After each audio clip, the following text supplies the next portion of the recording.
Welcome to the Ephesiology Podcast.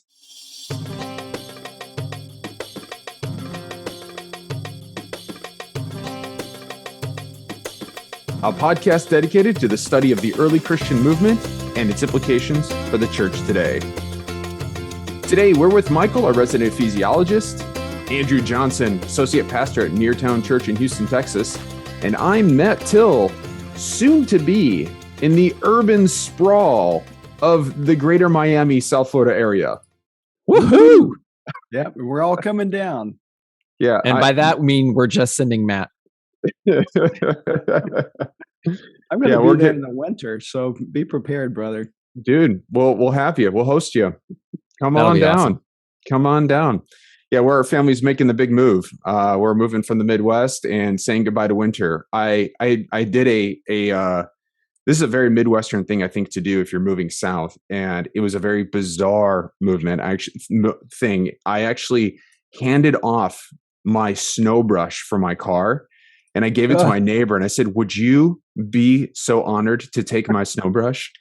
And he looked at me and he laughed so hard and he goes, "I would be honored." And I said, "This is, it's like, I felt like I was giving away like a fourth child or something." Yeah, seriously. would you take good care of my snow brush? Because where I'm going, I'm never going to need this again. That's hilarious. I moved from Indianapolis to Flagstaff with the almost like snow plow like shovel that I had to clear snow off sidewalks. You brought it with did you? Me so well. No, I gave that one away when I moved from Flag down to Tempe. But I'm not kidding you. I had my snow brush still, my ice scraper snow brush combination still in my car for a solid 2 years in Tempe. And then I was like, Just really? couldn't get rid of it? Really? You're just going to need to hold on to this? I think you're going to be good to get rid of it. Yeah. So looking forward to that. So yeah. Well, a good time to move. They're talking about this winter being very snowy around the lake. So. Well, you guys enjoy it. You enjoy it up here. I would say I left long ago and I will still be on record. I miss the snow. I miss it.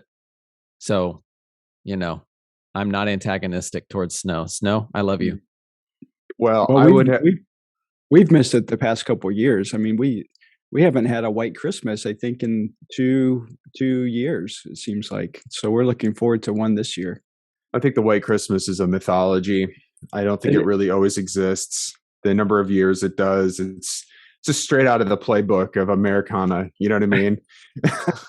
It might be. Giving up on that.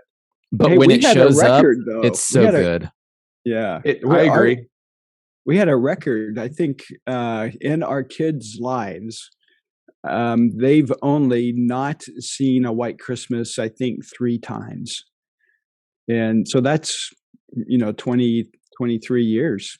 So 20 out of the 23 years, we've had white Christmases. Wow. That's pretty impressive. And Andrew, I would just have to say too, like the first snow is always magical. So I'm with you. Like that first one, it's like magical. It's like, this is amazing. And then literally like 48 hours later, I'm like, I'm done. I'm out. Tap me out of here. So anyway, I don't think I'm going to miss it that much. Well, welcome everybody to a new season of the Ephesiology Podcast. We're excited to be back and to be talking about all things ephesiology, all things New Testament movements, all things, about all things, I guess. And there's so much to talk about. There's so much to uncover and to unpack. And Michael, why don't you kind of just give us a little bit of a quick overview as to what we're going to be kind of starting to work through and dissect a little bit. And then we'll just go ahead and dive right into it. What do you say? Yeah, sure. I can make an attempt at that. It may be a good way to move forward is to look back a little bit and review where we've come from. I mean, our heart in beginning this podcast 2 years ago, or 2.5 or so years ago, it was to really dive in deeply into the New Testament movement and to understand particularly what was happening in the church in Ephesus. And I think we did that. There it is. Yes, the infamous, perhaps, book called Ephesiology, the study of the Ephesian movement. And so we did that. We looked at that. a part of last year, I mean, there were so many things, weren't there, guys, going on in our culture, and not just in the United States. There was nothing going on. No, it was actually the most boring season of our entire lives and all of existence. I think I took a long nap. Is that what you did, you guys? Oh man, I think maybe we wish we would have taken a long nap, but we wanted to deal with some of those cultural things, and so we got into really trying to understand how do we navigate what we're seeing in culture in relationship to Scripture, and a part of that was becoming passionate about drawing closer to Christ, and so we spent, 10 or more weeks going through the book of Revelation and trying to understand who Jesus is today. I mean, as we're sitting here and we're talking, who is Jesus today? And John paints just this really awesome, remarkable portrait of Jesus, who is holy and glorious, seated in his rightful place on his throne, desiring passionately for people to draw near to him. And so we spent a lot of time talking about that through the study of Revelation. And now, as we're moving into this next season of the Ephesiology Podcast, I think we sort of pick up from there and dive in a little bit more deeply into what was going on in that ancient church. What can we learn from the ancient church that is important for us today in our era, in our century, and really try to understand what all of that looks like as we continue to do theology and community. You know, I was yesterday, and I'm almost continually reminded of something that Jeff Christopherson said to us. I guess it's been a year and a half or more ago, that we're living in a 21st century, utilizing structures and forms for the church that come from the 16th century, when the reality is we're much more like the first century. And I think understanding that first century context, the pluralism that was going on, the factions that arise in the first and second centuries, even among Christians, and wrestling with how did the early church address those issues, and then, because they obviously successfully addressed those issues, what do we learn about that in just the astronomical rise of Christianity into the fourth century? And I think, you know, it is going to be fun to spend some time looking at all of those events and trying to unpack them and to apply what we can to our context today. Yeah, and speaking of our context today, I feel like this has, we always say this, but there seems to be a lot of important relevance that's happening right now. And, you know, Andrew, you could even kind of chime in here just to kind of give us a bit of a scope of some of the things that are being discussed as we speak and as even we record this. And I feel like a lot of this is happening in real time, where there is we are watching our current ecclesial models, some might say, come under attack. I would say actually probably falling apart. And actually they're literally dissolving. And we are seeing a lot of whether it be abuse or whether it just be longstanding idols, they're just falling apart. They're coming apart at the seams and need some legitimate rethinking.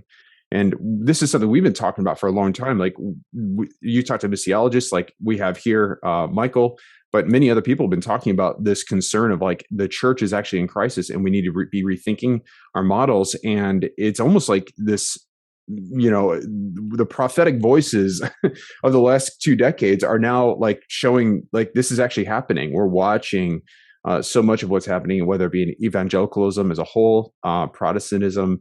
We're seeing the church starting to find, I don't know if collapse is the right word or not to use, but things are happening. And, you know, Andrew, what are we seeing in terms of the landscape now in the discussions that are happening in real time that we can actually point to. I find it funny because the way that you're talking about it, Matt, and the way that we're looking at things, I think we would be fooled into thinking or lured into saying, you know what we need? We need a new ecclesiology. But what that sounds like is, I have a new idea for church, and this is going to fix all the other ideas. Literally, I think in Michael and your study and your experience, Matt, and in our experience, everybody's got a new idea until that new idea actually looks a whole lot like the old idea. And then it eventually collapses. And then there's another new idea. And I think maybe one of the things that we'll probably be talking about on this podcast is a renewed ecclesiology, an ecclesiology that has its rootedness back in the ancient things, back towards some of the principles that we saw established in the church. Because I have this feeling, Matt, you kicked it to me, and I was actually like thinking about this, that on one hand, we have that desire to say the sky is falling, like the church is coming down, it's crumbling. And yet, with how often we talk about who is the church, it's the body of Christ. It is those of us who have been renewed through faith and empowered by the Holy Spirit for ministry. It's actually just some really bad church models that are crumbling. The church is continuing to move. God's people are still continuing to grow. And the models that a whole lot of us have depended on, they're falling apart. I mean, they're being shown to be the shams that they are. And what's crumbling is the artifice of self-importance, of celebrity culture, of the major Sunday morning monologue, and an attempt to continue to entertain. Those things are falling. What's not falling is this call to love Jesus, to pursue him, to share that good news with others, and then figure out how we can continue to make, Matt, I like us, the all things of all things, that Christ is in all, above all, through all.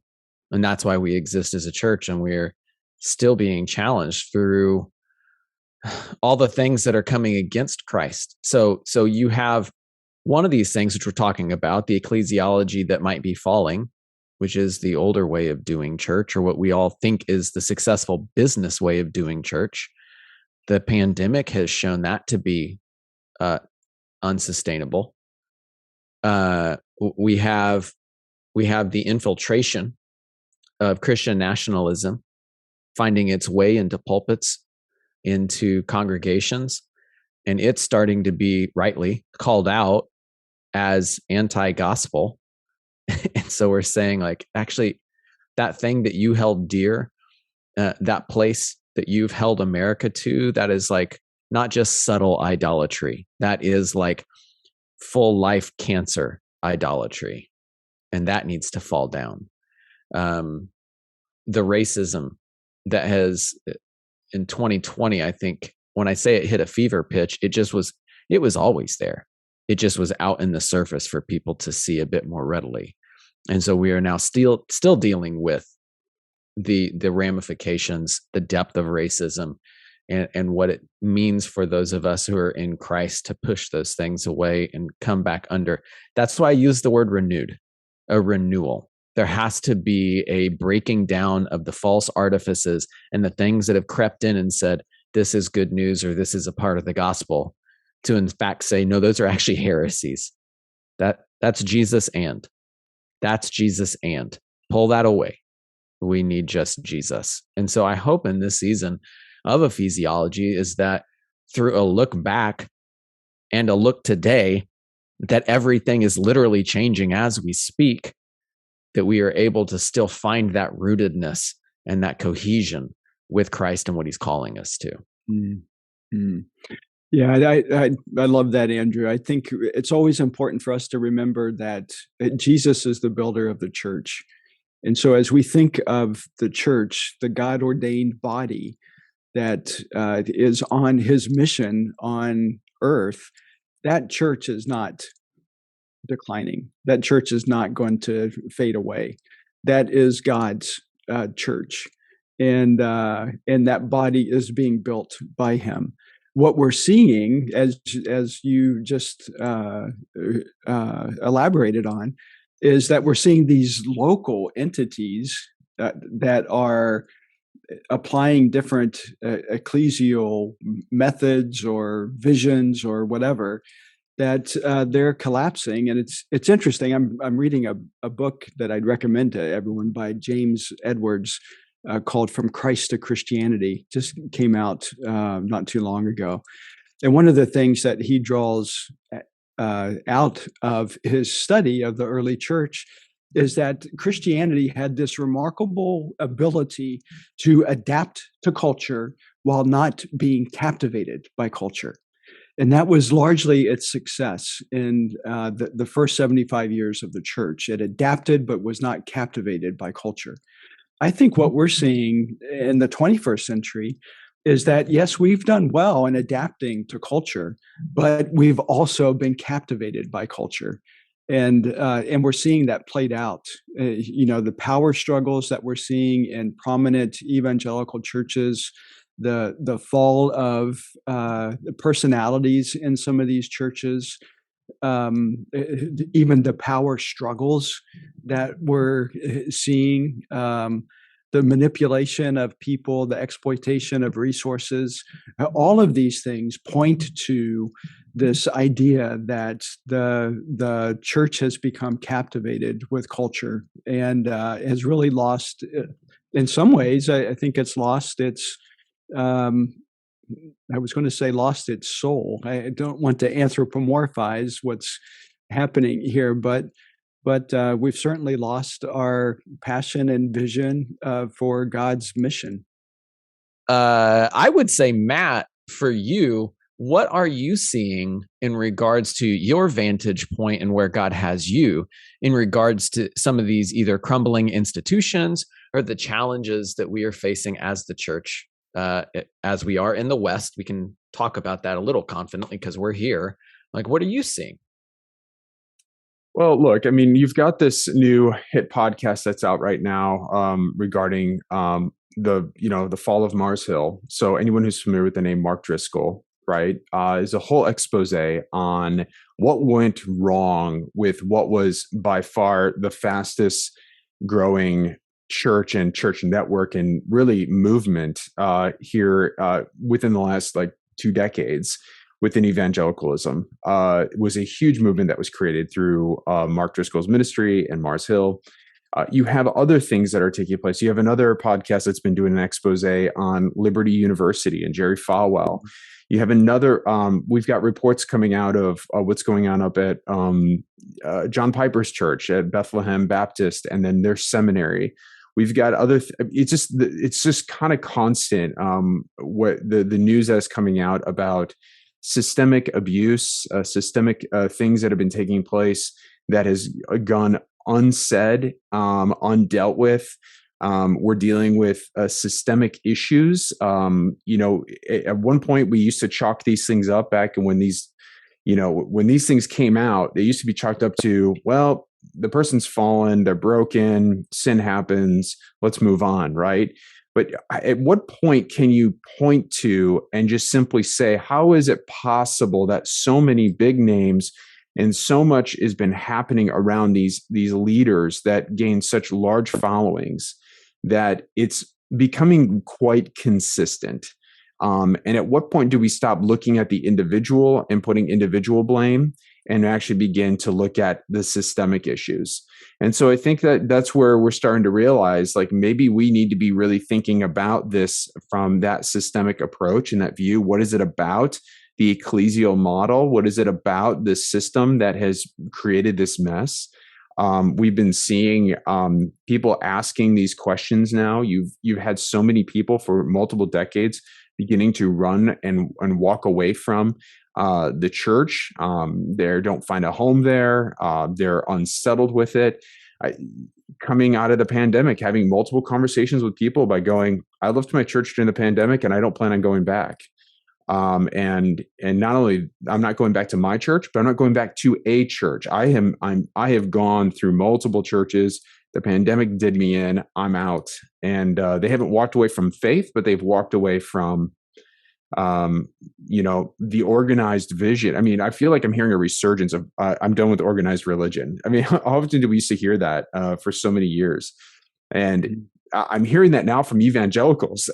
And I think they're afraid to say it because a lot of them walked away they used to have all these defense mechanisms where they talk to somebody and go, oh, I'm not into organized religion. You know what I mean? And they're like, oh, well, what's about a relationship with Jesus and other people? And now the people who were all about that are now starting to kind of bite their tongue and go, I think I'm done with the mega church. Well, what you mean is you're done with organized religion. Got it. Okay, good. Just say it. It's freeing. Just say it, let it come out, So I think we're seeing this landscape and this shape that's starting to take place, and people are seeing the sin of the models. And I think we're starting to kind of reconcile that and reckon with it. I don't know if we've reconciled it yet. And that's what I'm seeing. I'm seeing this kind of major fallout and people trying to figure out where do they go. And at the same time, some people holding on with white knuckling it, and others just saying, I'm ready to walk away. And I think these are good conversations we have to be having. I think we need to have more of these conversations. We need to be exposing and looking at and asking the difficult conversations. I'm not afraid of that. I think we need to enter into those. Okay. So let me push back's the wrong word. One is something we should at least think about or keep on the front of our mind, because some of the massive mega churches came out of this exact yearning decades ago. I'm done with organized religion. I'm done with this I found a guy. He's not about organized religion. I have found a church that's nothing like the others. Again, it's, different idea. Nope. Same idea. Like it's all the same. And so as a cautionary tale, let's keep our eyes out as this is that changing landscape, Matt, that you are absolutely correct in. That's coming too. There is going to be the new shiny thing. Yeah. That's claiming to be different. I 100% agree. And actually, I think that's where we need to put the guardrails up for, because if we keep pointing to that model being bad, then we haven't solved the problem, right? Because all we're going to do is create new models, as you already said earlier. And two, we create further radicalization that occurs. And we see that is very prevalent and is very much occurring. And people are moving to their polarized states on both sides. I'm a liberal church. I'm just going to be more liberal. I'm a conservative church. I'm going to become far more conservative and far more nationalistic. And we're seeing that start to play out, and nobody's sitting in the middle. And I don't even know what the middle looks like anymore, to be honest with you. But what does this, we have to avoid that polarization, and we can't be looking at the next new shiny thing, but rather we really do need to yearn and look for, okay, are we willing to let it all go? Are we willing to let tear the whole thing down and start afresh again and look to those the ancient scriptures again? Is kind of the place that I'm kind of wondering and sitting at. Yeah, I mean, I agree. I think that's an important point. There is a place, I think, for us to think deconstructively about what we're seeing happen in our society today. But that I find fully, oh gosh, what's the word? I'd lost the word. Fully some word that I'm searching for that I can't think of. Unsatisfying, perhaps, just to leave it at deconstruction. And that's what we see happening. That people are deconstructing their faith and they're leaving it there without even thinking in regards to how do we reconstruct. Yeah, I agree. That deconstruction is very empty at the end of the day, right? And I think we hear a lot of people talking about deconstructing faith. I'm not so sure if they're doing that. I think they're actually deconstructing their systems, their frameworks. I think more people are deconstructing church. I think they're trying to deconstruct evangelicalism. I think all that's good and healthy. And I think we should be rethinking through and processing through those things. But at least the conversations I'm having with people, they're not giving up on God. They're not giving up on, but they definitely have to do a lot of work on going, what has informed this vision of God and this vision of Jesus that realizes it's so far more entrenched in depth in deep into my culture and the cultural narratives that have been fed to me, that I didn't realize how deep this really was. So that's at least what I've been finding, but I cut you off, Michael. No, that's good. And I think you alluded to this a moment ago, that, and I've been saying this, and I want to continually emphasize this, that I really feel strongly that a path forward has to first go backward, that we need to rediscover what that first century, second century, third century church looked like. What were they wrestling with? And then move forward from there. I have picked up occasionally. I don't do this often, just for the sake of not allowing anybody to call me reformed. But occasionally, I'll pick up Calvin's Institutes, and I did that recently. And just reading the first chapter of the Institutes, you see that was his heart. That was Calvin's heart, as he writes in his introduction to the Institutes, that the reason why he is pursuing this theological, ecclesiological reformation was because the church, as he saw it in his day, was not like the ancient church.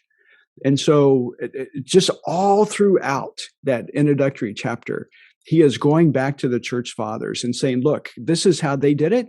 We are not today doing it like that. And so therefore, we need to change. We need a reformation. And I think, boy, if Calvin did it, that should be reason enough for our Reformed brothers and sisters, Matt, for us, for you and all of us, to stop, to do a reassessment, look back at the development of the early church, and honestly ask ourselves the question: that have we gone sideways from where the church was headed? And then how do we recover from that? And that's what I'm hoping that we'll do in this season as we work through. I'm hoping that we'll work through some of the early documents that were very important to the early church. And here I'm thinking about First Clement and Ignatius of Antioch's letters to the churches in Asia Minor. I'm hoping that we'll dig in a little bit to Polycarp and Papias. I mean, these were folks that were the disciples of the apostles. They knew them, they walked with them, they implemented the things that we read today about in the New Testament, and they wrote about those things. And so we, I think, do well to take some time and reflect back on what they did to implement the things that the apostles were teaching. And then ask ourselves the question, where do we need to make adjustments today? It's not, and here, I don't want to make the mistake that maybe it's not proper to talk about it as a mistake, but, in the 70s, 80s, and early 90s, and perhaps going into the early 2000s, there was a movement back to ancient practices in the church that led many people to move into the Catholic Church or move into the Orthodox Church, as they looked at those churches as best representing the ancient practices. That's not what we're saying here, because I'm not so certain that is what is needed. We don't need to do exactly what the ancient church needed to do. We need to adapt, again, as Edwards was saying, but not be captivated by culture. We need to adapt to what's happening here, do the best that we can to understand the ecclesiology of the New Testament and of the early church, and then strive hard not to be captivated by our contemporary culture. And I also say, first of all, if we did have a high production, what we would have had was a siren go off right before Michael was about to say something about reading the Institutes by Calvin, just so that everybody knows this is really a big moment. I have him right there next to my books on Celtic spirituality. So it's fantastic. So anyway, joshing aside, I do believe also, I'm going to put this delicately. I hope that during this season, between the three of us, and as we move forward, that we're also making sure that we're trying to come at this from a place of being a practitioner or being practitioners and what we're talking about, and not coming at it maybe from that academic ivory tower, we're just critics, so that we can see it's going wrong elsewhere. And all we'll do is say, you're doing it wrong, you're doing it wrong, you're doing it wrong. Because as somebody who is a pastor in one of those churches that I'm not saying is doing it wrong, we strive to find that middle. We strive to not get caught on the poles. We strive to faithfully live out what we see Christ calling us to.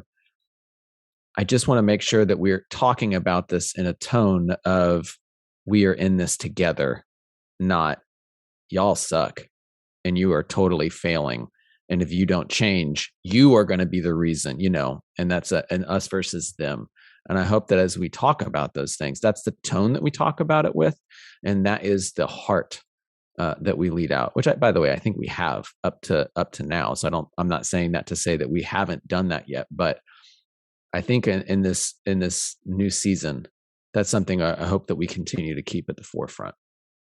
Yeah, I agree with you, Andrew. And I think too, as I kind of sort of mentioned at the beginning of the podcast, is a lot of this is happening in real time. I mean, we are literally doing this work in real time. I mean, we are entering into a new season of the Christian church in the West. The tides not only have changed in some areas, but they are changing, and they're changing rapidly. And the future is going to belong to those who are willing and able to walk into the complexity and still hold on to the Orthodox faith, but being willing to be tested by that refiner's fire and says, what doesn't belong here? What have I carried with me that just doesn't belong? And what is going to usher in the faith in a authentic, I'm using the word authentic, but in a really just a way that we see just really played out, that's going to allow us to grab hold of hope into the future, not only for ourselves, but for others, and will usher into a state of really God's kingdom. And we are watching it play out. And it's that battle it's fierce, honestly, and it's bitter. And it's growing more fierce. It's growing more bitter. And, there's this talk of, in America, a civil war that may brew again. I don't know how much of that I actually really buy into. But honestly, within the context of the Christian church, specifically even within Protestantism, that's coming. And I don't know if we're going to go to war over it, but it's going to be a deep divide. And it's playing out before our eyes. And I think we need to be those who are going to be faithful to the scriptures. And I think we need to know theology. We have to understand theology. So I think sometimes it comes across as being a bit ivory tower thinking, right? And academic, but it's, I think, out of a place of a humble heart that says, I want to see these scriptures and I want to understand them in their context and seek to apply them in the best and most faithful way possible for today, and allow them to speak into and interpret my existence today. And that means I got to shed a lot of things that have formed around that theology that really came from the culture and not so much directly from the revealed word of God. So that's the place I think we keep coming from and where we're trying to move into. Yeah. And I think along the lines is it's the tone and the, follow the pronouns. It's not, you should do this. It's, let's do this. It's together. Yeah. That's, I think, the heart that we hope to go with. Yeah, I'm struck by the 4th century theologian Gregory of Nazianzus, who writes in his theological orations, kind of giving this outline in his introduction about who are those that should do theology. And we have to keep in mind, this wasn't an academic exercise in Gregory's mind, but it was a worshipful one. When we do theology, it's an act of worship. And that act of worship is not just simply in our heads, but it's in the things that we do. And he writes that one of the qualifications for doing theology is to do it in a time of peace, which I find striking because, in the 4th century, when he writes this, I wouldn't necessarily call it a time of peace, although certainly there was a peace for Christianity in general. There were still very sharp theological debates going on in regards to the nature of Christ. And there were heretics that were being called out and all kinds of things. And yet he found it so important for us, if we're going to do theology well, to do it from a place of peace. And I think what he's getting at here is that theology shouldn't be reactive. It should be constructive. And so much of what we see, I think, what we've seen in the past couple years have been reactions to things. And they haven't been always all that helpful. And so we want to come to a place where we're creating space to allow ourselves to be in places of peace, so that we can be more constructive in our way of thinking and talking and engaging in theology. Well, maybe on that note then, as we think about as being people of peace and to be peacemakers, not just in our theology, but across every sphere of our world, and as we interact as Christians, let us go in peace. And we'll wrap up this particular episode here, and we look forward to continuing to dialogue together in peace with each other, obviously Andrew and Michael, but also with you, our listeners too, because this is what we want to do, is doing theology together in community and thinking through and walking into these difficulties and the hard conversations. And there's going to be plenty more of this to come this season. We have so much, I think, to unpack and to uncover and discover together. So with that, thanks for doing theology and community with us here on the Ephesiology Podcast. We're glad that you are part of the growing Ephesiology global community. Learn more about Ephesiology and get access to free missional resources for you, your church, and leadership teams at ephesiology.com. For Michael, Andrew, and myself, we'll talk again right here on the Ephesiology Podcast.